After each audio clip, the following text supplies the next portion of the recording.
Bonjour, nous voici Ancre dans une nouvelle vidéo avec Kuromaku Recap. Si tu aimes les récaps d'anime, abonne-toi car tu vas être bien servi. Commençons. Haru était un mâle bêta pathétique qui s'est réveillé dans un monde fantastique où il forme une équipe comprenant deux des femmes les plus belles. Mais après la mort de leur chef, Haru est obligé de prendre la tête d'une équipe dont le QI collectif est inférieur à celui d'un grille-pain et d'utiliser ses compétences de rang SS pour les aider à survivre dans les donjons remplis de monstres. Notre histoire commence avec Haru qui se réveille dans l'obscurité totale sans aucun souvenir d'avant ou de comment il est arrivé là. Soudain, une porte s'ouvre et il sort pour trouver un groupe de personnes aussi confuses que lui, regardant le ciel étoilé. Ils remarquent tous un groupe de gardes à une certaine distance qui les dirige vers une petite taverne tenue par un gars pas très net qui se présente comme Brie, qui affirme que ce monde est connu sous le nom de Grimbar et les accueille dans cet endroit. Un des gars aux cheveux blancs lui dit de se taire et d'expliquer ce qui se passe avant de passer en mode Call of Duty et de lui lancer des insultes homophobes. Brie riposte immédiatement en sortant une dague et en la mettant à sa gorge et dit qu'il déteste les hommes arrogants. Même après cela, Renji maintient sa position et attrape la dague avec défi. Brie décide de le laisser partir et leur donne leur badge de stagiaire et un peu d'argent, les laissant se débrouiller seuls contre les monstres. Le jour suivant, Haru a fini par se rassembler avec les joueurs qui n'ont été sélectionnés dans aucune équipe. Ils ont tous fait de Man leur chef et ont décidé de rejoindre différentes guildes. Haru finit par essayer pour la guilde des voleurs et rencontre un total à appeler Barbara, qui l'attrape immédiatement par le cou. Après 7 jours d'entraînement constant et impitoyable, Haru devient un voleur à part entière. Mog le gros finit par devenir un guerrier, Ran un chevalier noir, Yum un chasseur, Shi un mage, et enfin Man qui devient prêtre. 2 jours plus tard, Haru et son groupe poursuivent un gobelin tandis que Ran essaie de l'attaquer, mais est bloqué. Le gobelin riposte et commence à attaquer Ran sans relâche, le repoussant à chaque assaut, forçant Haru à intervenir avec sa propre attaque.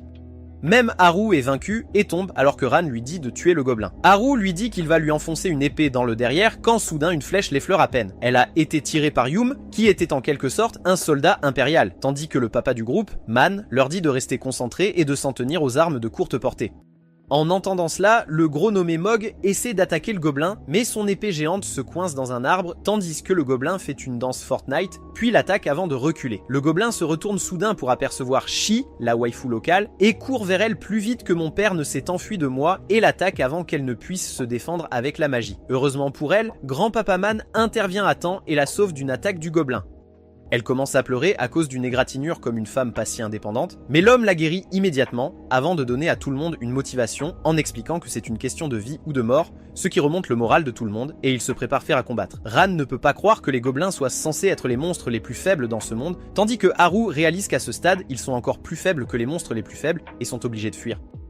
Le lendemain matin, Haru se réveille à l'aube et est immédiatement embêté par son colocataire, Ran, qui se moque de ses yeux bridés. Ils commencent une discussion politique, mais peu de temps après, ils sont interrompus lorsque Man ouvre la porte et leur dit de descendre car le petit déjeuner est prêt. Haru réalise que c'est son tour de préparer le petit déjeuner aujourd'hui, mais Man lui dit de ne pas s'inquiéter car Haru semble très fatigué après la bagarre d'hier. Ils descendent où Mog, le gros, se goinfre tandis que Yum le regarde avec admiration. Les 6 d'entre eux s'assoient dans la cour pour le petit déjeuner, tandis que Man demande si tout le monde se sent bien avant de dire qu'il devrait retourner dans la forêt une fois de plus. Il leur dit clairement que 2 gobelins étaient plus qu'ils ne pouvaient gérer, donc ils devraient simplement essayer de trouver un gobelin seul et le vaincre. Ran ne semble pas être un grand fan de cette stratégie, car il veut obtenir autant d'expérience que possible, mais il y consent néanmoins. Ils partent dans la jungle et au coucher du soleil, Yum est capable de repérer 4 gobelins au bord d'une rivière, se détendant et passant le temps de leur vie. Ils pensent à attaquer mais décident de ne pas le faire, même si leurs portefeuilles sont très vides, car il n'y a aucune chance qu'ils puissent affronter 4 gobelins étant donné qu'ils sont tous faibles, alors ils rentrent tous pour la nuit pour essayer à nouveau le lendemain. Cette nuit-là, Haru se réveille la nuit pour aller aux toilettes, mais remarque que Man n'est pas à la maison, alors il sort pour inspecter et l'aperçoit revenir de l'extérieur. L'homme affirme qu'il est sorti boire un verre dans cette taverne, mais c'était seulement parce qu'il voulait en savoir plus sur ce monde et ce qui se passe. Haru lui verse du thé et le remercie de travailler si dur au nom de toute l'équipe, et lui donne un coup de poing amical avant de passer leur nuit à regarder la lune écarlate. Le lendemain matin, ils entrent dans la forêt où Haru aperçoit un gobelin solitaire en train de boire de l'eau et en informe toute l'équipe. Ils se préparent immédiatement avec leurs armes et commencent à avancer lentement vers le ruisseau. Ils se glissent dans un buisson tandis que Haru sort son poignard et se prépare à donner le signal, mais avant cela, Ran, le grand bonnet, pousse un cri de guerre et court vers le gobelin, l'alertant. Haru suit pendant que le gobelin commence à courir, mais Yum tire une flèche et l'arrête tandis que Ran, pour une raison quelconque, se bat avec des arbres. Haru finit par trébucher et tombe sur la berge et le gobelin l'attaque immédiatement tandis que Haru esquive et essaie de contre-attaquer, mais il manque et finit par être en confrontation.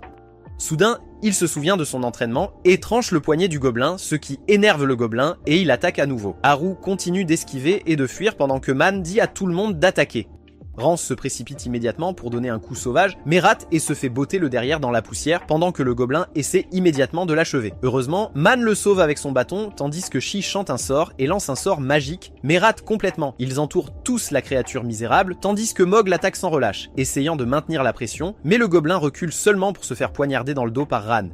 Le gobelin est sur sa dernière ligne de défense et commence à leur crier dessus, ce qui les effraie un peu, mais Ran décide de réagir et attaque à nouveau, se heurtant à la bête tandis que même Haru et Yume sautent dedans, seulement pour être repoussés par le gobelin. Shu essaie encore une fois et cette fois-ci, elle frappe le gobelin, mais avant que Haru ne puisse en profiter, le gobelin lance son poignard vers Haru, qui est poignardé à l'épaule et crie de douleur tandis que le gobelin se précipite et se met sur lui, prêt à lui donner le baiser de la mort. Mais au dernier moment, Haru poignarde le gobelin dans le cou, tandis que Ran le repousse, et Mog lui donne le coup fatal à la tête. Tout le monde est encore choqué par ce qui vient de se passer, mais Yume court rapidement vers Haru et l'aide à retirer le poignard pendant que Man le soigne rapidement. Ran commence immédiatement à fouiller le corps du gobelin et trouve une pièce d'argent sur son cou quand soudain le gobelin balaye les jambes de Ran et commence à s'enfuir. Mais Ran le suit, le taillant avant de le poignarder dans le dos. Le gobelin est toujours vivant alors il le poignarde dans la poitrine, tandis que Shi devient étourdi alors que Ran poignarde le gobelin dans la poitrine sans relâche, s'assurant qu'il est mort cette fois. Il tombe au sol et commence à pleurer, tandis que Haru réalise que ses mains tremblent totalement à cause de toute la violence. Après cela, ils finissent par retourner en ville où ils vendent tout ce qu'ils ont trouvé pour de l'argent et se partagent leur part avant de partir chacun de leur côté pour passer l'après-midi. Haru décide d'aller explorer le marché où il voit toutes sortes de personnes et même Ran qui semble triste et mange de la nourriture tandis que les autres profitent de leur soirée à leur manière. Ce soir-là, ils se retrouvent tous au pont et regardent le coucher de soleil ensemble avant de rentrer se coucher car ils doivent travailler de nouveau le lendemain pour se nourrir. Le lendemain matin, Mog le gras est encore en train de se goinfrer tandis que Haru revient des courses et lui donne quelques œufs pour qu'il puisse se muscler, puis par réveiller tout le monde. Rand finit par traiter Yum de plus plate que la terre, ce qui lui vaut une énorme gifle, et la journée continue de s'aggraver quand il commence à pleuvoir alors qu'ils étaient dans la forêt, les forçant à se réfugier sous des tentes. Yume et Haru s'aventurent et trouvent un feu de camp utilisé et découvrent un tas de traces de pas faites par des gobelins.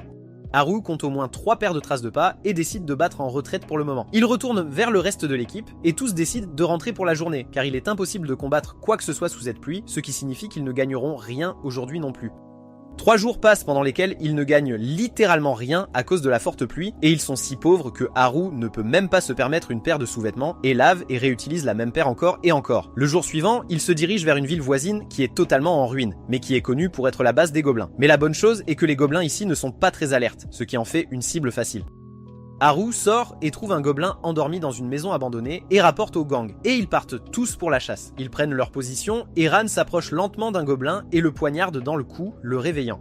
Le gobelin hurle et essaie de l'attaquer, mais l'homme le frappe rapidement au visage puis à la tête, l'achevant. Ils finissent par obtenir pas mal de butin de ce gobelin, ce qui leur donne un coup de pouce au moral, mais l'homme leur dit qu'il est trop tôt pour célébrer, car ils doivent rentrer en toute sécurité. Après ce jour, cette ville en ruine est devenue leur lieu de prédilection, car ils y trouvaient souvent des gobelins endormis qu'ils tuaient facilement, mais parfois ils devaient se battre au grand jour. Ils ont aussi repéré des groupes de 4 à 5 gobelins, mais combattre ces groupes était hors de question, alors ils les évitaient et continuaient à se concentrer sur les gobelins solitaires qui étaient inexpérimentés.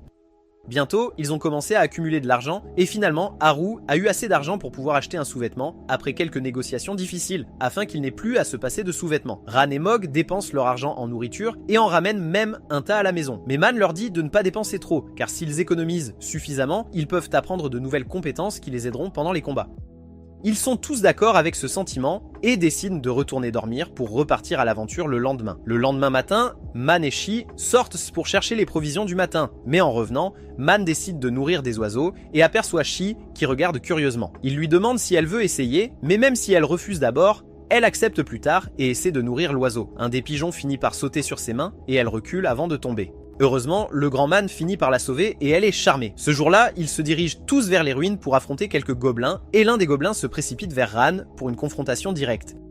Ran se précipite pour attaquer mais le gobelin esquive facilement le coup. Pendant que Ran était engagé dans un affrontement direct, Haru et Yume se mettent en position avant que Shin ne démontre ses nouvelles compétences appelées coupures d'air qui lui permettent de frapper les ennemis de loin. Profitant de cette distraction, Haru court vers le gobelin et esquive son coup avant de le poignarder dans le dos alors qu'il tombe au sol mort. Yume nettoie ses armes tandis que Ran découvre le butin, mais il s'avère qu'il y a plus de gobelins dans la région. She utilise immédiatement sa nouvelle compétence appelée Entrave de l'ombre et la projette sur l'un des gobelins inattentifs qui se retrouve piégé, tandis que Man le frappe à l'épaule, lui brisant le bras. Et enfin, Ran achève le gobelin d'un coup rapide. Pendant ce temps, Mog est également engagé dans un combat et ils finissent dans un choc d'épée où Mog a l'avantage grâce à sa force. Il frappe le gobelin à la tête avant d'utiliser son attaque spéciale, qui envoie le monstre voler contre un mur, puis Ran saute dessus pour finir. Ils ramassent tout le butin qu'ils ont trouvé et s'assoient pour déjeuner après une matinée de chasse très réussie. Ils parlent tous de la façon dont ils ont progressé en tant qu'équipe et travaillent enfin en synergie pour abattre des ennemis avec une facilité surprenante. Ils discutent même de la possibilité d'attaquer des groupes plus importants d'eux. Les gobelins maintenant qu'ils sont beaucoup plus expérimentés et plus forts. Finalement, ils se lèvent tous pour partir à la chasse de l'après-midi, mais alors que Man était en train de mener le groupe, Haru remarque soudainement quelque chose briller au sommet du bâtiment et saute immédiatement vers Man, le poussant pour l'écarter alors qu'une flèche le frappe à l'épaule. Haru tombe au sol tandis que Man court vers lui, mais avant qu'il ne puisse le guérir, le gobelin recharge un autre carreau et transperce Haru à travers la jambe, le faisant crier de douleur. Mog le porte immédiatement en lieu sûr alors qu'il perd sa dague, et Man essaie immédiatement de le soigner, seulement pour entendre les cris des filles alors qu'un gobelin géant émerge de la maison. Ran court immédiatement vers lui tandis que Mog est occupé avec un autre gobelin. L'homme dit à tout le monde de reculer pendant qu'ils essaient encore de lutter contre les forces, seulement pour réaliser qu'ils sont gravement surpassés en nombre et mourront s'ils ne s'enfuient pas. Ils se cachent à travers les bâtiments et commencent à s'enfuir quand l'un des gobelins se précipite sur le toit d'un bâtiment et réalise un tir incroyable à 180 degrés sur l'homme.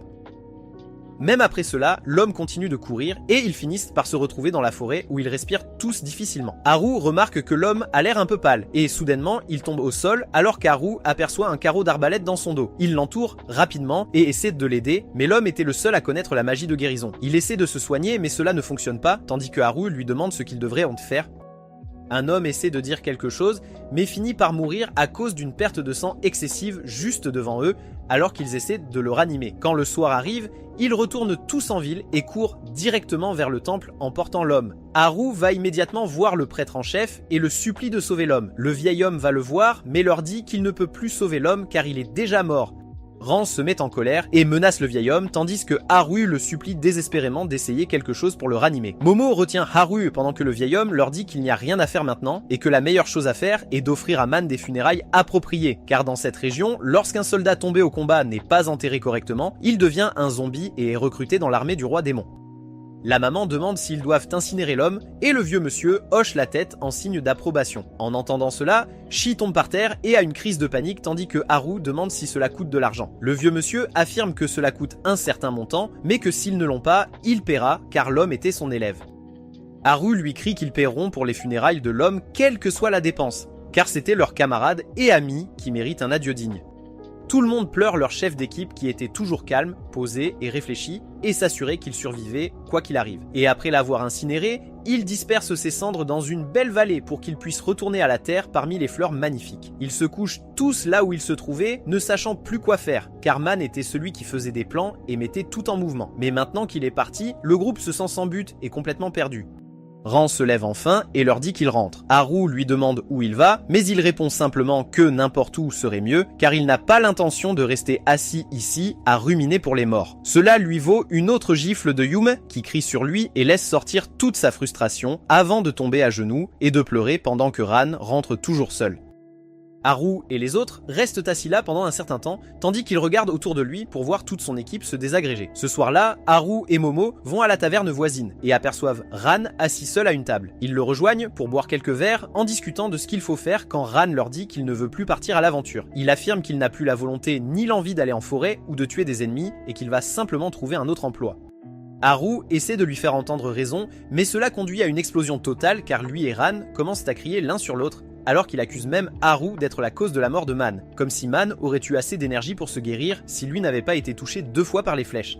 Avant que la dispute ne s'aggrave encore, Momo finit par crier sur eux deux, ce qui est une grande surprise car il parlait toujours très doucement. Il leur dit avec colère d'arrêter de se chamailler, car ce n'était la faute de personne. Tout le monde se calme enfin et ils commencent à discuter de ce qu'ils doivent faire ensuite. Ran affirme qu'il ne pense pas qu'ils soient assez capables pour continuer seuls, car aucun d'eux n'est aussi bon que Man. Haru lui dit qu'ils doivent continuer, car cela coûte littéralement de l'argent juste pour manger et dormir.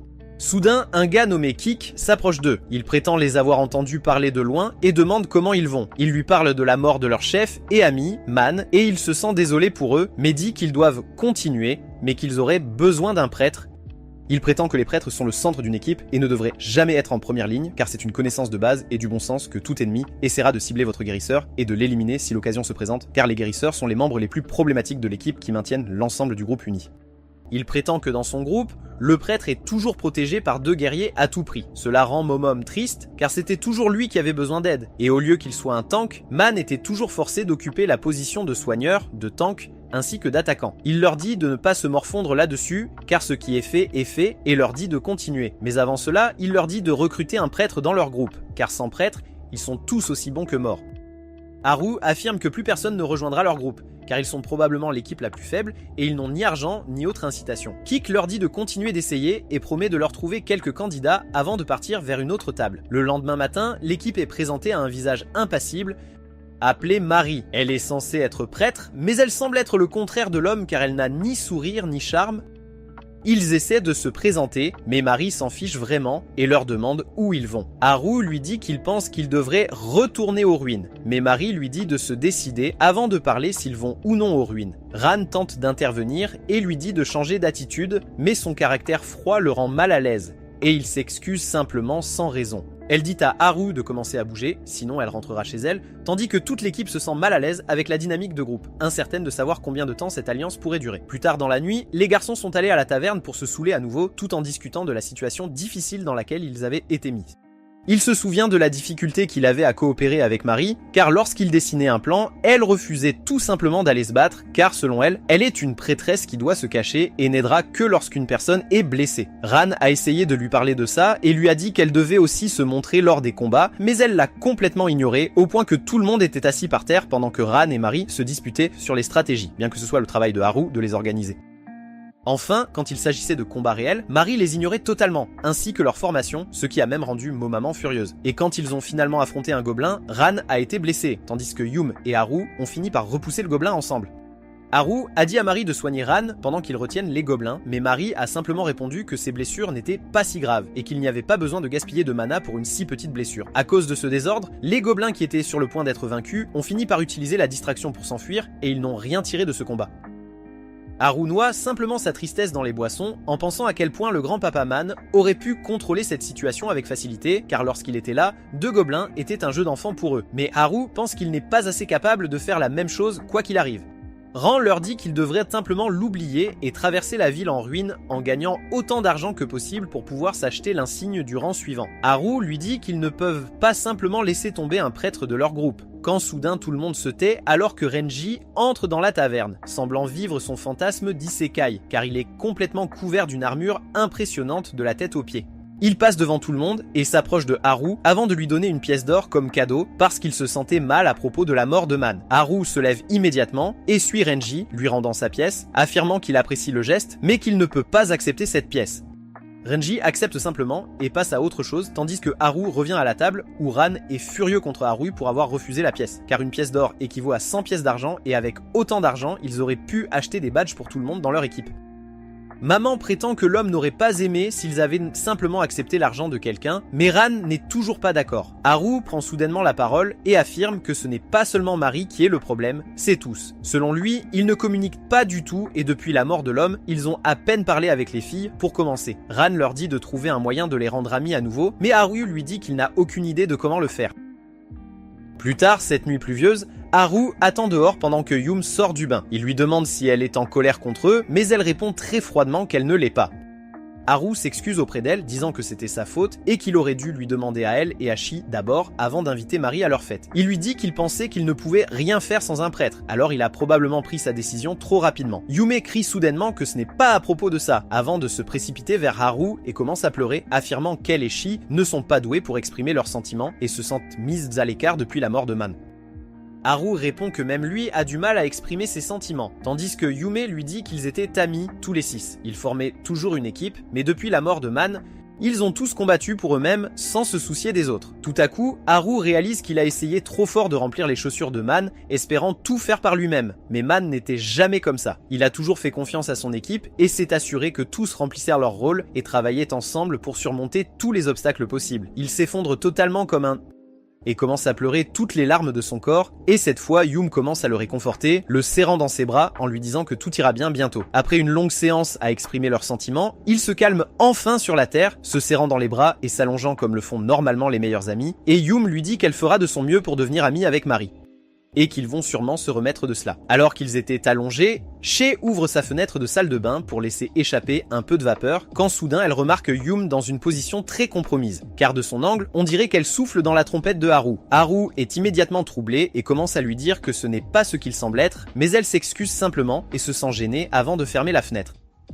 Yum cependant ne s'en soucie pas et dit à Haru qu'elle est une experte en trombone et qu'elle pourrait démontrer ses compétences un jour. Mais Haru lui dit de s'en aller car ses yeux sont sur les cuisses de poulet juteuses de Shea. Le lendemain matin, ils s'assoient tous pour prendre un petit déjeuner en se préparant pour une nouvelle aventure et en discutant ensemble, Yum affirme que même si Mari n'a pas été la plus coopérative, elle pense qu'aucun d'eux n'a essayé de lui tendre la main chaleureuse de l'amitié non plus.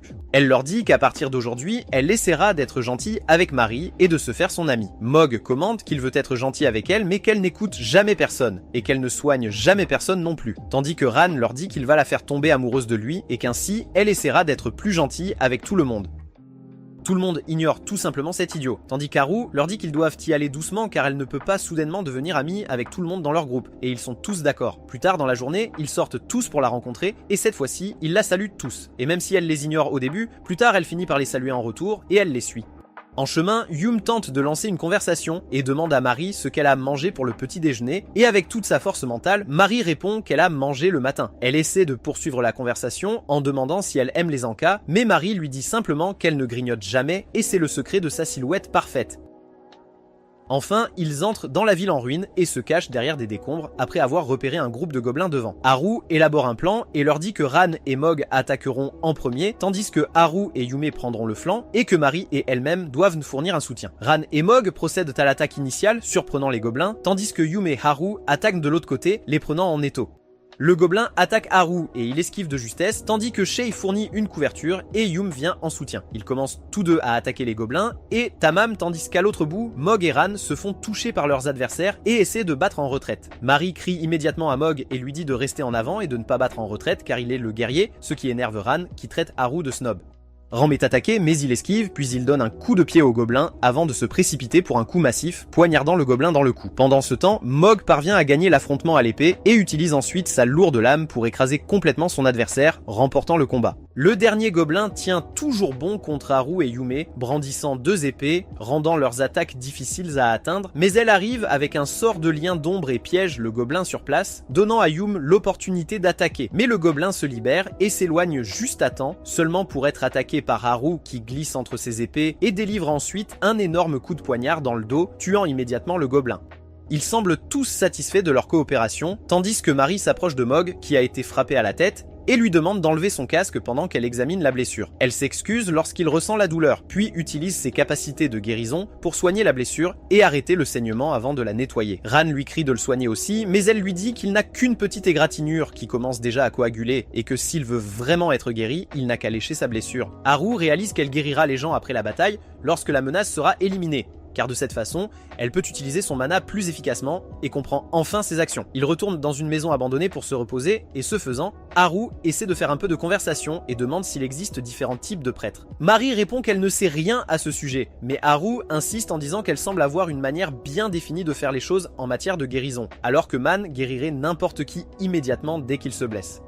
Il lui demande ensuite quel est exactement son plan de jeu, mais elle lui dit qu'il n'a pas besoin de le savoir. Il devient légèrement frustré, mais garde son calme et lui dit qu'ils ne vont pas s'immiscer dans sa vie personnelle et ils veulent juste en savoir assez pour pouvoir bien fonctionner en équipe car ils ont tous leur propre rôle et responsabilités qu'ils doivent remplir. Elle l'interrompt et lui dit que s'il n'aime pas sa façon de travailler, il peut lui dire en face et elle partira immédiatement. Haru essaie de lui dire que ce n'est pas comme ça, mais elle l'interrompt et lui demande quel est son problème alors. Il pense qu'il vaut mieux laisser les choses comme elles sont pour la journée et il rentre le soir. Lorsque la nuit tombe, Haru, accompagné de tout le monde y compris les filles, visite la taverne et Ran leur dit de se calmer, car c'est la première fois qu'ils se retrouvent dans un endroit comme celui-ci. Tout en discutant, ils remarquent Mari entrant dans le pub et même après les avoir vus, elle continue simplement son chemin seule. Ran devient frustré par son comportement et pour être honnête, qui ne le serait pas. Mais Shay affirme que même s'ils n'ont pas essayé de l'appeler maintenant, ils ne peuvent pas entièrement lui reprocher. Ran prétend qu'ils n'ont pas à être prévenants envers elle sans raison, et Yumi rétorque que même les parents de Ran ne doivent pas l'aimer, ce qui entraîne à nouveau une dispute jusqu'à ce qu'ils voient un jeune chevalier s'approcher pour parler à Mari. Ran le reconnaît comme Shin, qui appartient au célèbre clan Pardo, et tous commencent à se demander pourquoi il pourrait parler à Mari. Ce soir-là, Haru est assis seul près du feu de camp, pensant à Big Daddy, tout en étant pessimiste à propos de ses propres forces. Quand l'illusion de Man apparaît à ses côtés et lui dit qu'il peut le faire, il répond qu'il ne peut pas le faire car aucune des filles ne l'appelle papa, mais Man lui dit qu'il peut le faire. Et tout comme il est apparu, il disparaît, laissant Haru seul alors qu'il est complètement défoncé. Le lendemain matin, ils descendent à nouveau vers les ruines où Mog et Haru se livrent à un combat en tête-à-tête, mais Haru frappe son adversaire avant de regarder Mog, réalisant qu'il doit combattre prudemment car il n'a pas de casque, ce qui signifie qu'il mourra d'un seul coup à la tête, et contrairement à un voleur, il ne peut même pas attaquer quelqu'un par derrière. Il grimpe rapidement derrière le gobelin, tandis que Mog le repousse, donnant à Haru l'occasion de le frapper au poignet, ce qui déroute la bête, tandis que Mog fait tomber le gobelin du pont. Il se rend compte que jusqu'à présent, il n'avait jamais réfléchi à leur style de combat, ni même observé aucun de ses coéquipiers combattre auparavant, ce qui pourrait être la raison pour laquelle il n'était pas capable de faire des plans comme Man. En marchant dans une allée, Haru dit à Mog qu'il devrait acheter un casque, même si c'est juste un bon marché, et s'il n'a pas d'argent, il contribuera aussi. Mog lui dit qu'il ne devrait pas contribuer à acheter quelque chose qu'il n'utilisera même pas, mais Haru répond qu'un casque aidera Mog à combattre plus librement, ce qui distraira les gobelins des autres membres de l'équipe, leur donnant une ouverture pour attaquer. Mari écoute attentivement cette conversation, tandis que Yume affirme que c'est une excellente idée et qu'elle veut également contribuer, ce qui amène même Shi à vouloir participer pour obtenir un bon casque pour Mog. Un peu plus loin, Ran leur parle des gobelins dans la région, et Haru est forcé de se battre avec l'un d'eux, tandis qu'un gobelin caché essaie d'attaquer Mari. Mais Ran vient à sa défense et donne un coup de pied à la bête avant de la poignarder à mort. Il crie à Mari d'arrêter de rester à un endroit et de devenir une cible facile, mais sans dire un mot, elle balance son bâton et frappe un autre gobelin. Haru se rend compte que même Mari a appris des compétences d'attaque avec son bâton, mais elle n'est pas comme Haru qui va en première ligne, elle est cependant déterminée à protéger Shi lorsque le danger survient. Ils rentrent tous le soir, et alors que Mari était sur le point de partir de son côté, Haru l'arrête et lui demande si elle veut sortir dîner avec eux, car ils ont eu une journée plutôt réussie. Mari décline respectueusement, mais cette fois, elle leur dit au revoir avant de partir. Ran l'appelle encore une fois une sale garce, mais Yum affirme qu'elle a trouvé Mari plus gentille que d'habitude aujourd'hui. Et lentement mais sûrement, elle s'habitue aussi à eux. Haru est d'accord avec ce sentiment, et pour mieux la connaître, il décide de rencontrer et de parler avec Shin du célèbre clan appelé Orion, et demande aux autres membres de l'accompagner. Ce soir-là, ils vont tous au pub et finissent par rencontrer Shin, qui s'assoit avec eux à leur table. Haru soulève la question de Mari, ce qui semble surprendre Shin, mais il leur dit que son coéquipier Hayashi est plus susceptible de leur donner une meilleure réponse, car il était auparavant membre de son équipe. Hayashi s'assoit et leur dit qu'ils étaient aussi un groupe de 6 joueurs comme celui de Haru, et qu'ils étaient assez bons en termes de synergie et de coordination dès le début. Il affirme que dans les 10 jours, ils ont pu avoir assez d'argent pour s'acheter au rang suivant, et ils ont continué à devenir de plus en plus forts, affrontant chaque jour de plus en plus d'ennemis. Le cœur de leur groupe était Mari elle-même, qui était très joyeuse et enjouée.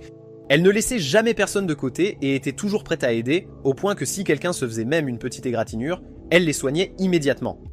Même après être devenue prêtresse, elle n'hésitait pas à aller au front et à défendre ses coéquipiers, et on pouvait dire qu'elle valait à elle seule 3 joueurs. Selon lui, ils devenaient de plus en plus forts au point de devenir arrogants. Ils ont commencé à s'aventurer de plus en plus profondément dans les donjons, et un jour malheureux, ils sont entrés dans un repère très profond pour combattre les monstres plus puissants, et là, ils ont rencontré un énorme monstre blanc qui avait déjà tué plusieurs joueurs.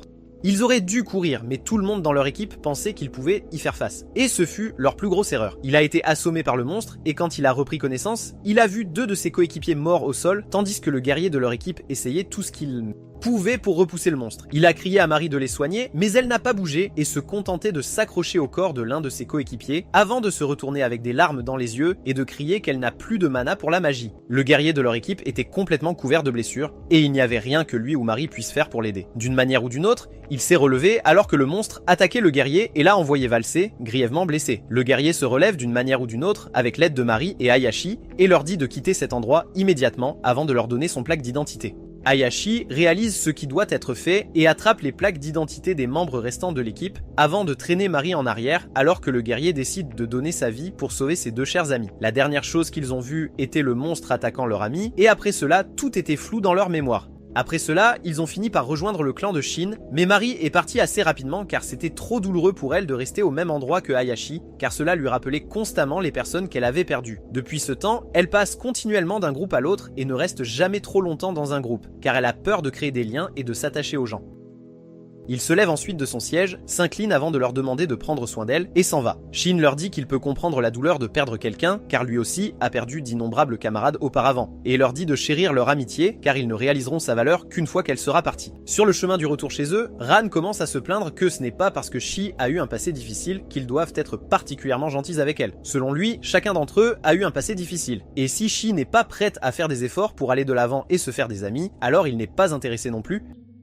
Shu commence à pleurer comme la petite fille qu'elle est, qui ne peut pas contrôler ses émotions à cause de sa biologie. Elle leur dit qu'ils devraient essayer d'être amis avec Mari, car ils ont aussi perdu un membre de l'équipe et comprennent sa douleur. Haru soutient ce sentiment et dit à Ran qu'il doit l'écouter et la traiter d'abord comme une amie, car c'est seulement ainsi qu'elle pourra les considérer comme des amis. Ran regarde Haru et lui demande combien de fois il a essayé de l'écouter.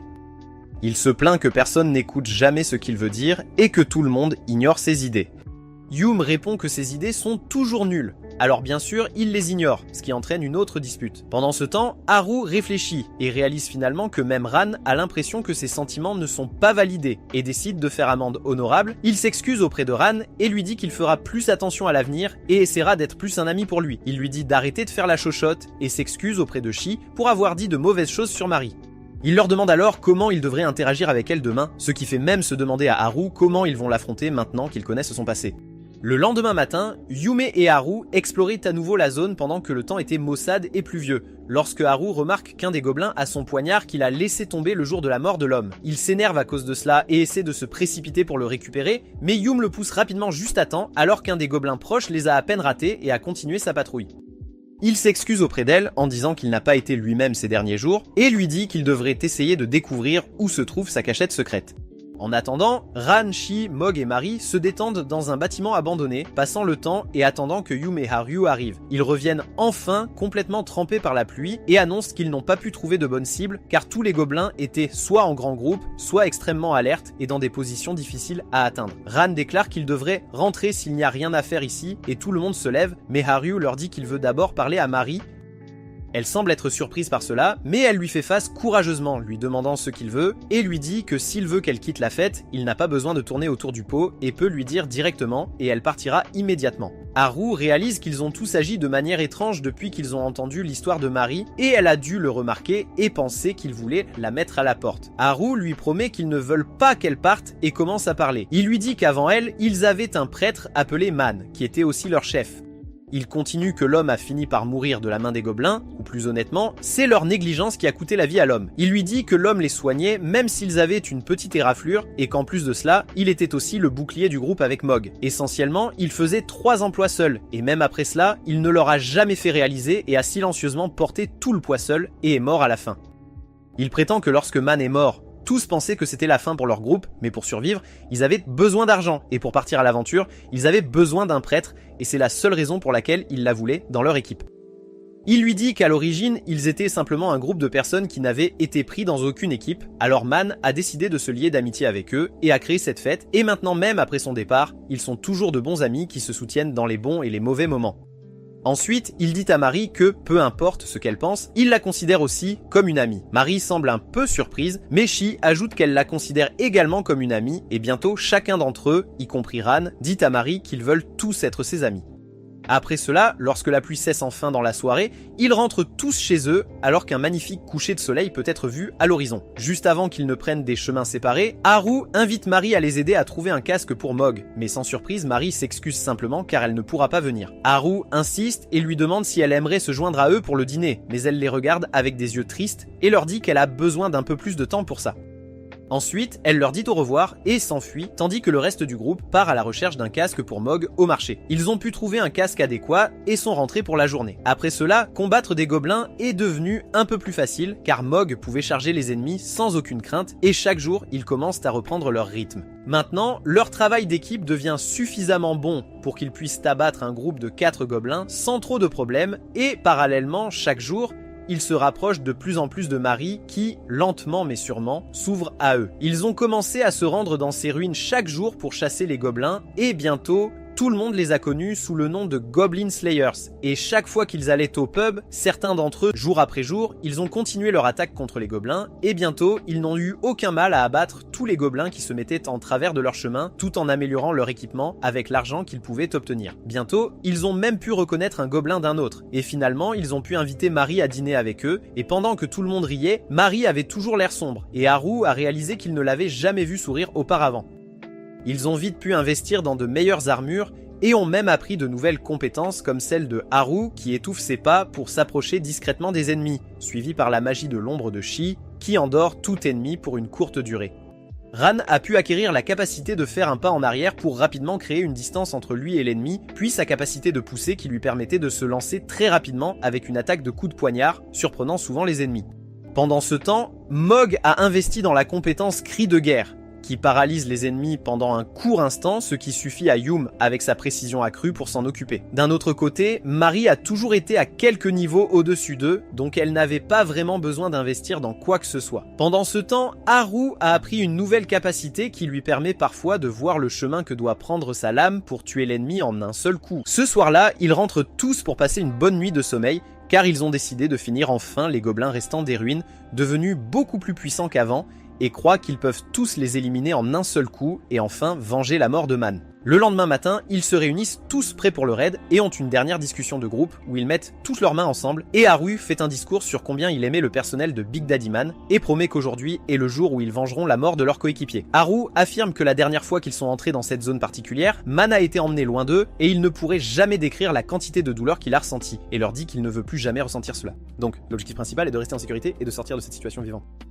Marie, quant à elle, s'ouvre enfin en disant qu'elle a laissé ses amis mourir dans un donjon auparavant, mais elle veillera à ce qu'aucun d'eux ne meure ici cette fois-ci. Les gobelins semblent passer une journée assez tranquille car certains patrouillent et surveillent, tandis que d'autres dorment, jouent aux cartes et certains jouent même aux échecs sans avoir aucune idée que leur journée ennuyeuse est sur le point de devenir très bientôt la plus pleine d'action. Yum commence à se faufiler d'abord derrière un gobelin, tandis que de l'autre côté, Ran et Haru se mettent en position près de l'escalier pour attaquer. Pendant ce temps, Mog, Marie et Shi sont tous cachés à l'intérieur des ruines en attendant que l'embuscade ait lieu. Yum décide de sortir, vise et touche un des gobelins armés d'une arbalète au cou, le tuant immédiatement et avant que l'autre gobelin ne réalise ce qui se passe, Haru se précipite sur lui et le poignarde dans le dos. Cela alerte le chef du gobelin qui jouait aux échecs, tandis que le gobelin attaque Haru alors qu'il esquive et essaie de bloquer les attaques du mieux qu'il peut, mais Ran arrive à la rescousse et tranche la gorge du gobelin. Mog par contre défonce la porte, alertant tous les gobelins qui se préparent et commencent à réveiller leurs troupes, tandis que les héros commencent à nettoyer systématiquement un bâtiment lorsqu'ils aperçoivent deux gobelins descendant l'escalier, mais Mog les attaque immédiatement, écrasant l'un d'eux contre le mur, tandis que l'autre saute par-dessus. Heureusement, Shi est là pour couvrir et frappe avec son explosion d'ombre qui l'assomme pendant un moment, et tandis qu'il commence à tomber au sol, Ran utilise son épée pour le trancher en plein air, tuant le gobelin, tandis que Mog porte un coup puissant à l'autre, le tuant également. Haru et les autres se dirigent immédiatement vers le dernier étage pour ne pas laisser aux gobelins le temps de se rassembler, mais un groupe de gobelins armés d'arbalètes est prêt et commence à tirer sur eux, les forçant à se mettre à couvert. Le videur gobelin qui travaille probablement dans un club s'approche et brise la table derrière laquelle Mog se cachait, le laissant à découvert avant de brandir sa massue et de projeter Mog contre le mur. Ran se lance immédiatement en avant et commence à s'occuper des gobelins plus petits à la place, laissant le grand pour Mog, tandis que Yum commence à tirer des flèches sur leur général. Le général est bien plus dur que les gobelins ordinaires et brise simplement les flèches en deux avant de se précipiter vers eux avec un coup. Ils esquivent l'attaque au début, mais le général repousse Haru avec une autre attaque qui est bloquée, tandis que Yum se précipite sur lui par derrière, le distrayant et l'obligeant à se défendre. Profitant de cela, ils parviennent à trancher la taille du gobelin, tandis que Mog mène une véritable guerre frontale avec un videur, échangeant des coups continus, tandis que Ran fait de son mieux pour tenir tête aux deux gobelins qui le repoussent. Il utilise immédiatement sa capacité de pas en arrière pour créer de la distance en espérant pendant qu'il crie à Haru de l'aider, mais Haru répond qu'il est un peu occupé avec son propre gobelin qui essaie de lancer deux attaques rapides avant d'être repoussé par Yum. Elle se met enfin en position et incante un sort avant de lancer sa magie de l'ombre sur le videur, l'endormant immédiatement et offrant à Mog l'opportunité unique de le finir une fois pour toutes. Mais il finit par s'étouffer au dernier moment lorsqu'un des gobelins bloque son attaque avec une pierre tandis qu'un autre gifle le videur pour le réveiller. Haru réalise qu'il peut aussi comprendre la magie, ce qui pose problème alors que la situation commence à changer. Le général finit par poignarder Yume à l'épaule, ce qui met Ran en colère. Il essaie d'attaquer, mais est bloqué par un gobelin. Haru se précipite immédiatement à sa défense et attaque le général, mais se fait bloquer et repousser alors que le général commence à attaquer sans relâche, réalisant qu'il perd encore plus de terrain et que si cela continue, il finira par recevoir un coup mortel. Heureusement, Mari arrive juste à temps et échange sa position avec Haru. Lorsque le général essaie d'attaquer Mari, elle bloque simplement son coup avant de lui donner un petit coup sur la tête avec son bâton, offrant à Haru l'occasion de se précipiter avec son attaque. Il commence à poignarder le général dans la poitrine. Le général est un vrai dur à cuire et est toujours vivant et actif, donc Haru essaie de le poignarder dans le cœur. Mais le monstre utilise ses mains pour bloquer l'attaque et le frappe avec le dos de sa lance, le repoussant. Il essaie de se relever encore une fois, tandis que Mari utilise rapidement sa capacité de guérison sur Yume, mais au moment où ils tournent leur attention vers le général, il s'échappe déjà. Ran et Mog se battent toujours avec leurs adversaires, et peu importe à quel point Mog est résistant, il se fait bien malmener par le videur et commence à se sentir étourdi. Mais il ne recule pas et continue à donner assez d'espace au reste de l'équipe pour se battre. Shu essaie de lancer une autre explosion d'ombre sur le videur, mais il esquive avant de frapper à nouveau Mog avec sa massue. Mog tombe au sol, mais Mari utilise immédiatement sa magie de guérison sur lui, tandis que Yume se remet dans la mêlée et tout le monde s'active. Shi décide de prendre les choses en main et court devant, chantant son sort et tire une autre explosion d'ombre sur le videur par derrière. Et cette fois, elle touche juste avant que deux gobelins ne la plaquent au sol. Le videur est assommé pendant une seconde, ce qui a suffi à Mog pour porter un coup décisif, brisant le sol en dessous. Voyant cela, les deux autres gobelins commencent à s'enfuir, mais Ran utilise sa capacité de sprint et en poignarde un dans le dos, le tuant. Heureusement, elle n'est pas blessée et même Ran reconnaît son courage, alors qu'ils se regroupent tous et décident de suivre les gobelins restants pour en finir une bonne fois pour toutes. Ils montent tous jusqu'au dernier étage où ils trouvent le général assis sur sa chaise, à peine vivant alors que le sang coule de ses blessures et qu'il respire lourdement incapable de bouger. Ran s'approche de lui et place son épée à son cou, mais avant qu'il ne puisse le tuer, ils entendent un bruit de sifflement et se retournent pour voir que Mari a été touchée par une flèche tirée par l'un des gobelins qui se cachait en haut des poutres. Mari tombe au sol alors que Shi essaie de la rattraper, et le général se relève pour poursuivre Haru, mais Yume lui tranche les jambes, tandis qu'Haru reçoit une flèche dans le bras pour protéger Mari. Ran essaie de finir le général, mais son armure le protège et il repousse Ran, mais Mog arrive à point nommé et porte un coup puissant au gobelin, le tuant. Ran essaie de trouver un moyen d'attraper le gobelin à l'arbalète, tandis que Haru semble être terrifié. Heureusement, Mari semble encore parler et lui dit de soigner sa blessure. Le gobelin court à l'extérieur de la fenêtre et vise à tuer quiconque le poursuit, mais Haru utilise son cerveau de 1000 de quotient intellectuel et jette d'abord sa cape, ce qui fait tirer le gobelin, puis il court dehors, se précipitant vers le gobelin, qui jette son arbalète et sort le poignard qu'il a volé à Haru. Ils s'affrontent alors que le gobelin saute par-dessus et atterrit derrière, mais Haru suit immédiatement et avec un combo cool, il donne un coup de pied au gobelin qui tombe au sol tandis que le poignard chute de ses mains laides. Haru se met sur lui pour le tuer, mais le gobelin renverse la situation et alors qu'il roule sur le toit, il prend le dessus sur Haru, s'asseyant sur lui et l'étranglant, mais Haru parvient à attraper son autre poignard et le poignarde dans le cou, le tuant juste au moment où Yume arrive pour aider. Après avoir vengé la mort de leurs compagnons de groupe, leaders et amis, ils retournent tous dans la vallée pour visiter la tombe de Man, alors que les premiers flocons de neige de la saison commencent à tomber autour d'eux. Ils disent tous quelques mots à son sujet, tandis que Mari se tient à l'écart et regarde avant que tous ne sortent leur nouveau badge pour les montrer, et Shi s'approche de la tombe et sort un badge qu'ils ont acheté pour Man. Ils commencent tous à rentrer, et en chemin, Haru commence à parler à Mari, et finalement, elle est complètement réchauffée à lui, ce qui lui donne l'occasion d'essayer son charme maximal sur elle, mais elle n'est pas facilement impressionnée, et lui dit d'essayer la prochaine fois avant qu'ils ne se séparent et prennent chacun leur chemin. Le lendemain matin, Haru se réveille tôt le matin par habitude, mais réalise qu'ils ont décidé de prendre une journée de repos. Il descend et trouve Mog en train de préparer le petit déjeuner, alors il commence simplement à se brosser les dents en se demandant ce qu'il va bien pouvoir faire de cette journée libre. Il s'assoit au dehors pour prendre le petit déjeuner alors qu'il mord dans le pain fraîchement cuit par Mogul Wiseman et commence à le manger avec un ragoût qui a l'air délicieux. Haru demande à Mog où est le reste du groupe et il répond que Ran est parti tôt le matin avec sa canne à pêche, donc il passera probablement sa journée à attendre près d'un ruisseau sans rien attraper, tandis que Shi est également sorti tôt le matin. Haru demande où est Yume, mais Mog dit qu'il ne l'a pas vu de toute la matinée, ce qui fait suspecter à Haru que Shi est encore en train de ronfler dans son lit. Il demande à Mog ce qu'il va faire de son jour de congé, et il dit à Haru que son armure a été assez endommagée lors de leur dernier combat, et en plus de cela, son épée est devenue émoussée, donc il passerait probablement son temps chez l'armurier pour faire réparer ses affaires. Haru le traite de perdant pour ne pas aller en boîte et ne pas draguer pendant son jour de repos, et lui dit qu'il va sortir aussi pour la journée. Haru lui dit qu'ils se rencontreront à la taverne ce soir-là, puis il part se promener en ville car il n'a rien de mieux à faire. Il arrive sur le pont où il trouve Shi complètement en train de profiter des pigeons et leur donne un peu de drogue pendant que Haru lui parle de la nouvelle recette de pain de Mog. Elle lui sourit simplement et affirme qu'elle l'a déjà essayé une fois et que c'était absolument délicieux. Ils commencent alors à regarder le lever du soleil, se remémorant la fois où ils étaient venus ici ensemble le soir, puis ils se séparent. Haru se dirige vers un stand et prend quelques brochettes de viande, puis il marche à travers la ville sans but, à la recherche de quelque chose d'intéressant à faire dans cette ville ennuyeuse, quand il tombe sur Mari en train de lire un livre comme une snob dans un café. Elle semble surprise par Haru, mais il promet qu'il n'est pas un harceleur. Alors, elle lui offre un siège. Il prend un café, tandis que Mari affirme qu'elle vit à l'étage au-dessus du café depuis qu'elle a quitté la dernière guilde et descend ici de temps en temps pour profiter d'un moment de solitude. Haru se lève, pensant qu'elle voulait qu'il parte, mais elle le rassure en disant qu'elle apprécierait sa compagnie et commence à caresser une étrange créature ressemblant à un croisement entre un fourmilier et un chat. Haru profite de ce moment pour jeter un coup d'œil à ses cuisses de poulet, mais conclut que celles de Shi sont définitivement plus juteuses. Elle lui dit qu'ils devraient tous venir ici un jour pour un thé relaxant, et il est d'accord, tandis que Mari lui dit que tout comme eux, elle vivait aussi dans ces logements bon marché et miteux, mais ensuite elle a gagné beaucoup d'argent et est devenue une femme riche. Haru la regarde et prétend que bientôt même eux quitteraient leur logement et trouveraient un meilleur endroit car ils ont gagné une somme décente ces derniers jours. Pendant ce temps, Ran attend toujours dans son bateau qu'un seul poisson morde à l'hameçon quand il aperçoit quelqu'un essayant de grimper sur un rocher. Il regarde de plus près pour voir que c'était Yum montrant ses compétences impressionnantes en escalade, mieux que Tom Cruise lui-même.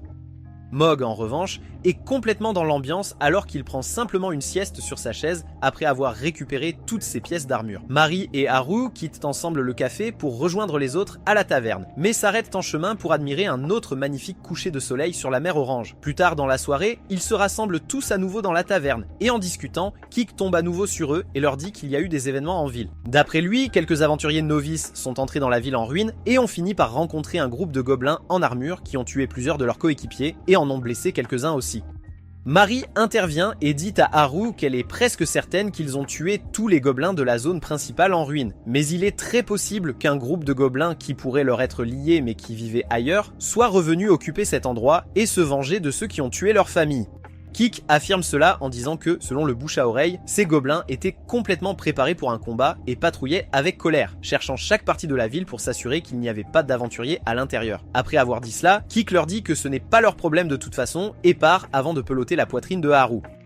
Haru et Mari reviennent à la table, et Haru raconte aux autres les rumeurs selon lesquelles des gobelins seraient encore présents dans la ville en ruine. Haru affirme qu'ils devraient peut-être retourner aux ruines et vérifier par eux-mêmes, mais Ran intervient en disant qu'ils ne devraient pas le faire, car si les rumeurs sont fausses, ils finiront par perdre une journée de salaire pour rien. Mog suggère qu'ils devraient envisager de changer de terrain de chasse, car cela fait longtemps qu'ils ne font que s'aventurer à l'intérieur des ruines. En entendant cela, Haru dit doucement qu'il pourrait aller aux mines de Sirène, ce qui surprend tout le monde car c'est l'endroit où Mari a perdu tous ses coéquipiers. Il essaie immédiatement de s'excuser auprès de Mari, mais l'idiot Ran dit à Haru que c'est la meilleure idée qu'il ait eue depuis un moment et affirme qu'il devrait absolument piller ces mines et récupérer autant de butin que possible.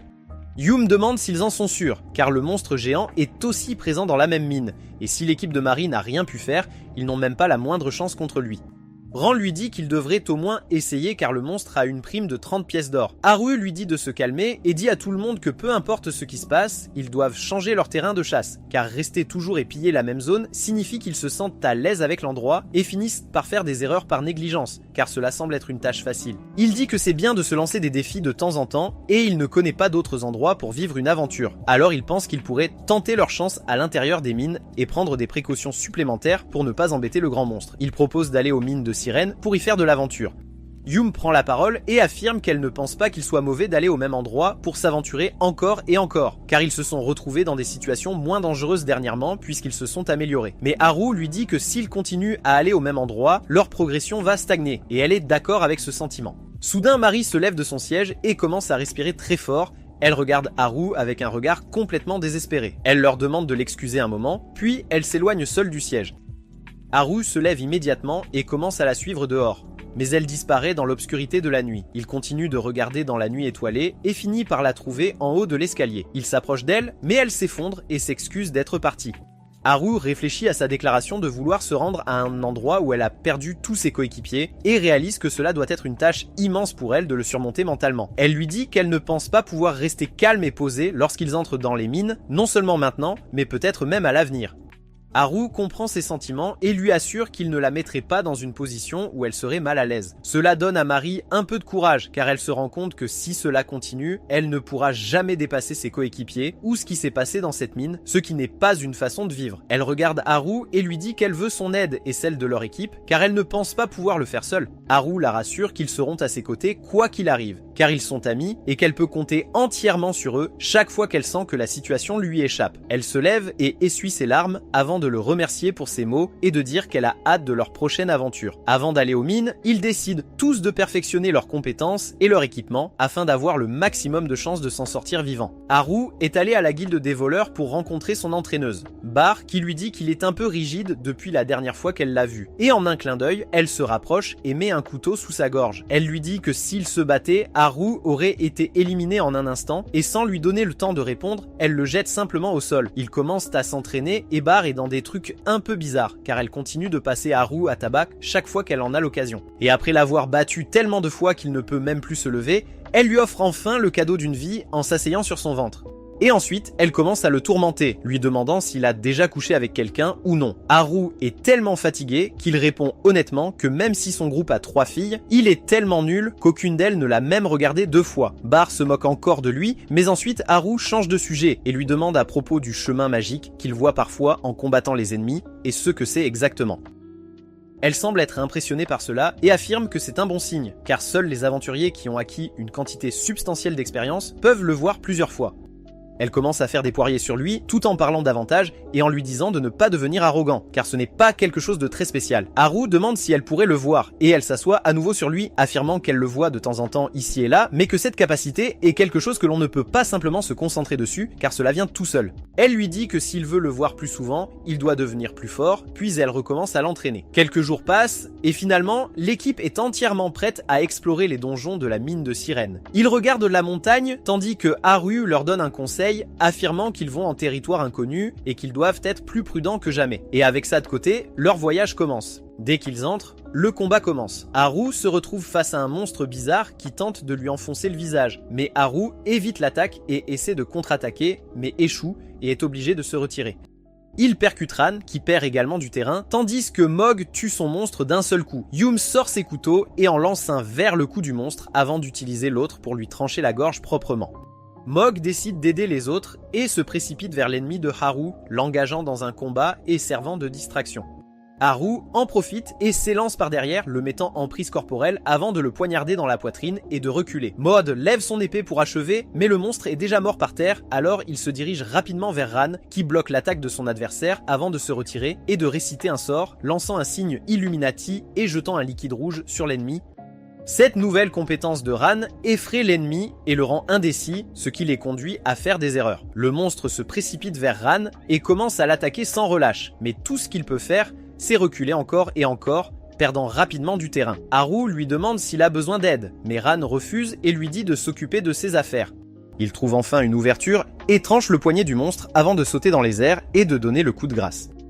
Après que la zone ait été dégagée, Mari leur dit que ces monstres s'appellent des cops et qu'ils ont un anneau nasal connu sous le nom de talisman. Ils doivent le récupérer car ils peuvent le vendre pour une somme décente au marché. Elle continue également en leur disant que ces cops sont essentiellement les plus faibles qui se trouvent près de l'entrée des mines et les avertit qu'une fois à l'intérieur, ils rencontreront des cops beaucoup plus forts et plus nombreux. Ils rassemblent rapidement autant de talismans qu'ils peuvent des ennemis morts et avancent ensuite. Ils descendent au niveau suivant et Mari les avertit que maintenant les ennuis vont commencer, car ce niveau consiste en des cops normaux et la meilleure chose à faire pour eux serait d'éviter les combats autant que possible. Ils commencent à marcher et soudain entendent un tas de hurlements qui les effraient, mais Haru leur donne un peu de confiance et commence à avancer. Maud s'arrête soudainement là où il était parce qu'il a entendu quelque chose et ils regardent tous dans un trou à l'intérieur du mur pour ne voir qu'un tas de cops dormant à l'intérieur. Mari dit qu'ils ont vraiment de la chance que ces cops ne patrouillent pas dans la zone et ils commencent à bouger. Ran, en revanche, s'arrête un instant et contemple s'il devrait simplement tous les tuer car c'est un butin facile, mais Haru lui dit que ce serait une chose basse à faire même pour quelqu'un comme lui. Ils avancent alors que certains des cops commencent à se réveiller. Ils entrent dans une chambre où Shi utilise sa magie de l'ombre pour transformer le sol en sable mouvant, ce qui rend les cops incapables de bouger, et le reste de son équipe profite de cette situation pour s'en débarrasser rapidement avec des frappes précises sur leurs organes vitaux. L'un des cops qui se cachait est repéré par Haru, qui se faufile immédiatement derrière lui et finit par voir le chemin pour le tuer. Il expire calmement et suit la ligne droite jusqu'au cou de l'adversaire et le poignarde d'un seul coup. Il collecte les talismans, tandis que Mari reconnaît qu'ils sont plus forts qu'elle ne le pensait, car ils n'ont pas rencontré beaucoup de problèmes avec les cops normaux, mais elle leur dit que ça va devenir extrêmement difficile, car le prochain niveau a le chef des cops, connu sous le nom d'Ancien. Ran veut avancer au niveau suivant, mais Haru lui dit qu'ils devraient rentrer pour la journée et ne pas tenter leur chance, car ils sont déjà fatigués, et combattre des adversaires plus forts dans cet état pourrait être dangereux. Ran semble être déçu, mais il accepte néanmoins, et ils rentrent tous pour la nuit. En se couchant, Haru commence à penser à Papaman encore une fois, et réalise que leur équipe semble fonctionner assez efficacement à part Ran, car c'est avec lui que tout le monde a un problème. Il n'écoute personne, il n'accepte ni suggestion ni critique, et est toujours prêt à foncer tête baissée dans les situations dangereuses. Il décide d'en parler et demande à Ran s'il veut en parler. Ran était réveillé et se lève pour sortir pendant que Haru le suit. Après être descendu, Haru lui demande ce qu'il pense de l'équipe, mais Ran répond effrontément qu'il n'en pense rien. Leur groupe est juste un groupe et c'est tout. Il dit à Haru qu'il a rempli ses fonctions et c'est tout ce qui l'intéresse. Comme aujourd'hui, il a prouvé qu'il pouvait affronter un ennemi seul, sans l'aide des autres. Haru lui dit qu'il a effectivement affronté l'ennemi seul, mais que s'il les avait laissés l'aider, ils auraient pu tuer l'ennemi beaucoup plus rapidement et économiser beaucoup d'énergie. Ran répond immédiatement que s'il continue à penser que ses coéquipiers viendront le sauver ou l'aider, alors il aura beaucoup de problèmes lorsqu'il sera attrapé seul par l'ennemi. Et en plus de cela, s'il peut vaincre un ennemi seul, cela signifie que l'équipe peut se concentrer sur un autre objectif, ce qui les rendra encore plus efficaces. Haru réalise que Ran réfléchit à sa place dans le groupe à sa manière, mais lui dit qu'il ne peut pas toujours agir sans consulter l'équipe. Cependant, Ran pense qu'il n'a pas obligation de demander la permission avant de faire quoi que ce soit.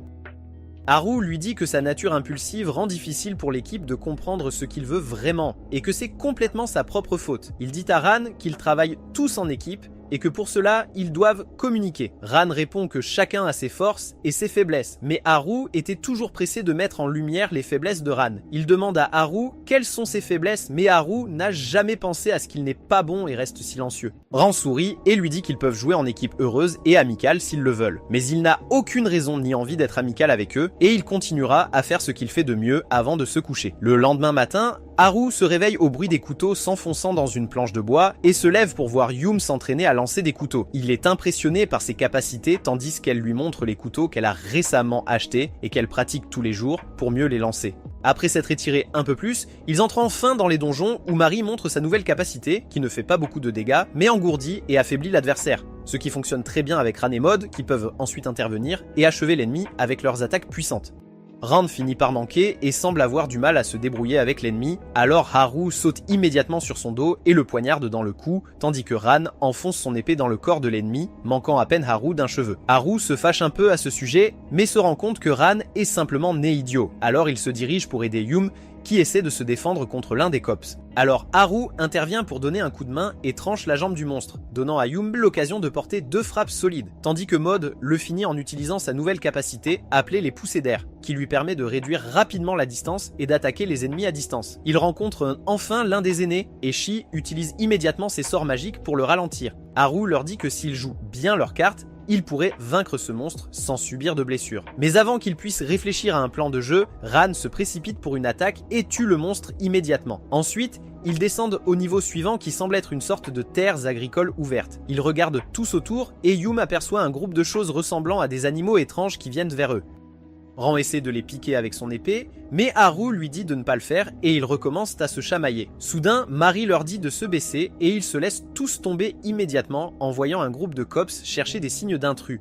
Ran suggère qu'ils les tuent tous, mais Mari déconseille cela, disant que le nombre de cops ici est insensé et que s'ils sont découverts, les cops les envahiront très rapidement. Malheureusement, Ran finit par trébucher sur un fil qui alerte les ennemis et ils commencent tous à hurler et à chercher la source du bruit. Soudain, ils entendent le bruit de pas lourds et Mari s'immobilise immédiatement sur place. Haru le remarque et essaie de l'appeler, mais elle ne répond pas. Il jette un œil à travers les buissons et aperçoit le grand monstre avec des taches noires et blanches sur son corps, connu sous le nom de Death Spots, qui a tué les anciens coéquipiers de Mari. Yum essaie de jeter un coup d'œil, mais Haru la tire immédiatement vers le bas, juste à temps, pendant que Mari est encore figée sur place, faisant une crise de panique. Haru s'avance vers elle et la ramène à la réalité, tandis que Spotty les cherche car il pouvait sentir des humains. Mari s'excuse de s'être perdue dans ses pensées et leur dit de la suivre silencieusement. Ils descendent au niveau inférieur sans encombre, mais ce niveau ressemble à l'enfer même car partout où ils regardent, ils ne voient que de la lave tandis que la température augmente. Ils aperçoivent un groupe de cops travaillant le métal et fabriquant des armures, tandis que Mari leur dit qu'ils ne peuvent pas se reposer ici et doivent avancer rapidement. Haru commence à jouer à Assassin's Creed et saute sur un des gardes d'en haut, le poignardant dans le cou, le tuant immédiatement tandis que Maud et Ran attrapent rapidement le corps pour qu'il ne fasse pas de bruit. Ils traînent le corps pour le cacher tandis que l'autre cop les manque de peu. Ils courent de cachette en cachette et finissent par entrer dans une grotte remplie de plantes et statues magnifiques. Ils s'assoient tous pour se reposer un peu pendant que Mari leur dit que c'est exactement ici qu'elle a perdu 3 de ses coéquipiers. Elle marche devant et ramasse un bâton, affirmant qu'il lui appartenait auparavant mais qu'en courant, elle l'a laissé tomber ici. Pendant qu'ils sont assis, Yum se lève soudainement, affirmant qu'elle pouvait entendre quelque chose. Ran attrape une des plantes lumineuse et la jette dans la direction du bruit, seulement pour voir 3 figures encapuchonnées, debout dans l'obscurité. Ils avancent et Haru réalise immédiatement qu'il s'agit d'aventuriers zombifiés qui n'ont pas reçu de funérailles appropriées. Mari se rend compte que ces zombies sont ses anciens coéquipiers, alors elle les appelle par leur nom, espérant qu'ils se ressaisissent, mais ils semblent être trop loin et dégainent immédiatement leurs armes. Nos héros se préparent avec leurs armes et armures également, tandis que le mage zombie lance une magie de feu massive vers eux. Ils esquivent l'attaque d'une manière ou d'une autre, tandis que Mari dit à Haru de la couvrir car elle veut avancer. Haru se rend compte que Mari a récemment appris à épeler n'importe quelle magie, ce qui peut même inverser les changements sur un cadavre zombifié. Mais pour ce faire, elle devra se rapprocher des zombies. Elle commence à marcher vers eux sans crainte, tandis que Haru se rend compte qu'ils doivent agir. Il dit alors à Mog de s'occuper du guerrier et à Ran de s'occuper du voleur, avec Shi comme soutien, tandis que lui et Yum vont passer derrière Mari. Mog et Ran attaquent leurs adversaires, tandis que Haru se retrouve face à face avec le mage zombie, qui esquive son attaque et utilise immédiatement un sort de mur de feu pour bloquer leur vue. Ran est repoussé par le voleur, alors Shi utilise sa magie de l'ombre et lie l'ennemi, donnant à Ran la chance d'attaquer. Mais à leur surprise, le voleur parvient à bloquer ses coups et continue à se battre, même après avoir été immobilisé. Haru réalise qu'il a peut-être fait une erreur, car un voleur est faible contre les attaques lourdes que Mog peut délivrer, alors que s'il se bat de manière évasive, le voleur peut facilement engager Ran toute la journée sans se fatiguer. Pendant qu'il était distrait, il reçoit une boule de feu au visage, et Yum aussi, les forçant à être plus prudents. Pendant ce temps, l'adversaire de Mog semble être beaucoup plus agile et saute dans les airs avant de livrer une attaque très acrobatique, repoussant Mog. She utilise immédiatement sa magie de sommeil et la projette sur le zombie guerrier, mais cela n'a aucun effet sur lui. Pendant ce temps, Ran lui crie dessus pour obtenir du soutien car le voleur ne resterait pas en place. Haru se rend compte qu'il doit agir, alors il commence à courir le long du mur de feu, seulement pour apercevoir Mari qui traverse le feu vers le mage. Haru la suit à l'intérieur et la voit se préparer à utiliser sa magie d'annulation, alors il attaque immédiatement la magicienne, la forçant à reculer et donnant à Mari l'occasion d'inverser la malédiction qui transforme le zombie en un véritable être humain pendant une seconde, avant de se transformer en poussière alors qu'elle la serre dans ses bras. Après cela, Haru demande à Yum d'aider Mog pendant qu'il ira vers Ran pour régler ce problème. Il court vers le voleur et, conjointement avec les attaques de Ran, il essaie de frapper le zombie mais le manque. Haru décide de foncer et commence à se battre contre le voleur zombifié, mais leur niveau de compétence semble être identique. Cependant, il réalise qu'à long terme, le zombie finira par le surpasser en combat. Il fait un signe vers Ran et attaque immédiatement dans un déluge de coups pendant que Ran profite de cette distraction pour trancher les jambes du zombie, le faisant tomber, tandis que Mari se précipite rapidement et utilise sa magie pour inverser de nouveau la malédiction. Après cela, Ran se précipite vers le guerrier et commence à l'attaquer avec Yum et Mog, ce qui laisse une ouverture à Haru qui l'attrape par derrière, tandis que Mog découpe ses bras, donnant à Mari l'occasion de lever la malédiction sur son dernier coéquipier également. Ils s'assoient enfin pour se détendre un peu et discuter quand soudain une énorme explosion se fait entendre et Spotty, le gigantesque cop, entre dans la grotte et commence à marcher vers eux, rappelant à Mari quelques sérieux souvenirs du Vietnam. Haru dit à tout le monde de courir mais Ran lui dit de se sauver alors que le monstre brandit son énorme épée vers lui, mais Haru l'évite de justesse en effectuant une manœuvre glissante. Spotty attrape son épée et se précipite vers lui à nouveau, essayant de le couper, mais Haru se déplace de côté et court à l'opposé. Il dit à tout le monde de s'échapper rapidement tandis que Spotty émerge des décombres et pousse un grand hurlement, alertant tous les autres cops dans la région qui arrivent en courant avec des épées et des lances pour bloquer leur chemin. Haru dit à Mog d'utiliser son cri de guerre contre eux, ce qui les rend confus et ils restent immobiles tandis que le groupe s'échappe vers la sortie. Haru demande à Mog d'utiliser à nouveau la compétence, mais il n'a pas assez de mana et à cause de cela, Shi est capturé par l'un des cops qui essaie d'attaquer, mais Ran se précipite pour une attaque et le fait fuir. Haru dit à Ran d'être l'arrière-garde. Alors Ran repousse les cops et commence à courir derrière ses coéquipiers. Mari et Haru font le saut suivi de Mog qui prend Shi et saute. Et enfin, Ran, accompagné de l'épée de Mog, fait le saut avec succès et atterrit sur le pont en bois. Haru leur dit de bouger leurs fesses rapidement car les cops augmentent en nombre, tandis que Yume essaie de les retenir avec son arc et ses flèches, mais il est impossible de tous les arrêter.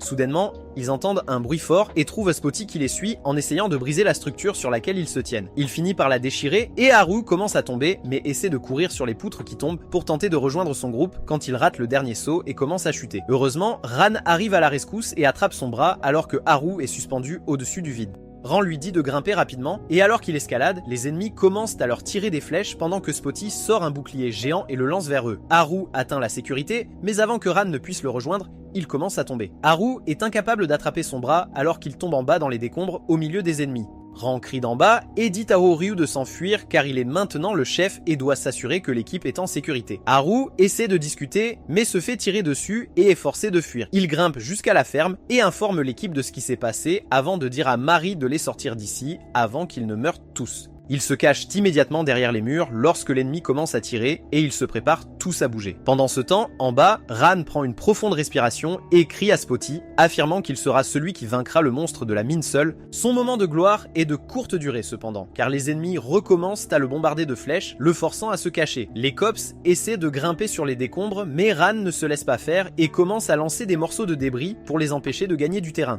Il parvient à s'échapper au niveau supérieur et se dirige maladroitement vers les terres agricoles avant de tomber au sol. La créature étrange ressemblant à un cochon l'entoure et il décide d'utiliser cela à son avantage en se cachant parmi elles, retrouvant son calme. Il utilise sa magie noire pour invoquer une créature démoniaque afin de demander son avis. Mais c'est totalement inutile car la créature démoniaque veut juste que tout le monde meure, y compris Ran. Pendant ce temps, le reste du groupe se regroupe tandis que Mari soigne Haru et il élabore un plan pour retrouver Ran d'une manière ou d'une autre et atteindre le sommet sans perdre personne dans leur groupe. Ils commencent tous à entrer lentement dans la ferme pendant qu'un des cops s'approche des monstres de cochons, forçant Ran à le poignarder dans la poitrine. L'arme tombée du cop alerte les autres qui sonnent immédiatement les cloches et alarmant tout le monde pour la recherche. Haru et les autres entendent aussi cela et d'en haut, ils voient Ran essayant de se sortir de cette situation. Il se cache dans le placard, reprenant son souffle tandis que les ennemis cherchent à proximité. Soudainement, Spatty finit par casser le placard et le repère avant d'essayer de frapper Ran à mort. Il survit d'une manière ou d'une autre et utilise sa capacité de coup en traître pour esquiver l'attaque de Spatty avant de s'éloigner en boitant. Spatty le suit et aurait tué Ran, mais Yum utilise son arc et tire sur Spatty dans l'œil tandis que Haru court vers lui et l'attrape. Les autres cabs attaquent Mari et les autres, mais elle est assez forte pour se défendre tandis que Mog commence à ravager tout le monde autour de lui. Elle décide enfin d'utiliser sa magie offensive et crée une série d'explosions, tuant plusieurs cabs à la fois tandis que Mari soigne Ran, alors que Yum crie que ses flèches sont terminées. Haru lui dit de reculer et avance, tuant deux des bêtes loups avant de se retrouver dos à dos avec Ran à nouveau, tandis que ses coéquipiers tuent d'autres monstres pour leur permettre de courir en sécurité. Ils profitent du chaos et parviennent à s'échapper vers le niveau supérieur où tout le monde reprend son souffle et Mari soigne les blessures de Ran. Ils commencent tous à sortir de cet enfer, heureux d'avoir même survécu lorsque, à leur horreur absolue, Spatty grimpe le long de la paroi du ravin et tente de les attaquer à nouveau. Mog se précipite pour attaquer, mais Spatty brise son épée et le jette de côté, tandis que même la magie de Xi ne peut rien faire. Haru décide qu'il doit maintenant agir, alors il se précipite seul et esquive l'attaque de Spatty avant de lui attraper le cou et de le repousser dans le ravin avec lui. Mari essaie de l'aider, mais Ran comprend la situation et emmène tout le monde avec lui. Haru se réveille de sa chute et se rend compte que son poignet est cassé, et le temps qu'il le pense, Spatty se réveille aussi. Haru ne sait plus quoi faire et accepte presque sa défaite quand le chemin s'ouvre et qu'il donne tout ce qu'il a. Il suit le chemin avec son épée et poignarde l'œil du monstre avant de trancher son épée en deux, ce qui empale Spatty dans la poitrine et il meurt sur le coup. Haru regarde autour de lui avec surprise, mais il devient si faible qu'il tombe au sol inconscient. Lorsqu'il se réveille, il se retrouve dans son lit avec Mari assise à côté de lui. Elle pousse un cri de joie en le voyant enfin se réveiller, puis il descend pour découvrir qu'ils ont tous pu s'échapper en toute sécurité, et après cela, ils sont revenus pour trouver Haru allongé à côté d'un Spatty mort. Cette nuit-là, ils fêtent à la taverne, tandis que même Renji félicite Haru pour ses compétences et s'excuse de lui avoir offert une pièce d'or quand Man est mort. Le jour suivant, Haru va sur la tombe de Man et a enfin l'impression d'avoir trouvé la paix en ayant une dernière conversation avec le fantôme de Man. Il lui dit qu'il veillera à diriger l'équipe du mieux de ses capacités, peu importe ce qu'ils affrontent. Regardez cette vidéo à l'écran ensuite, à bientôt.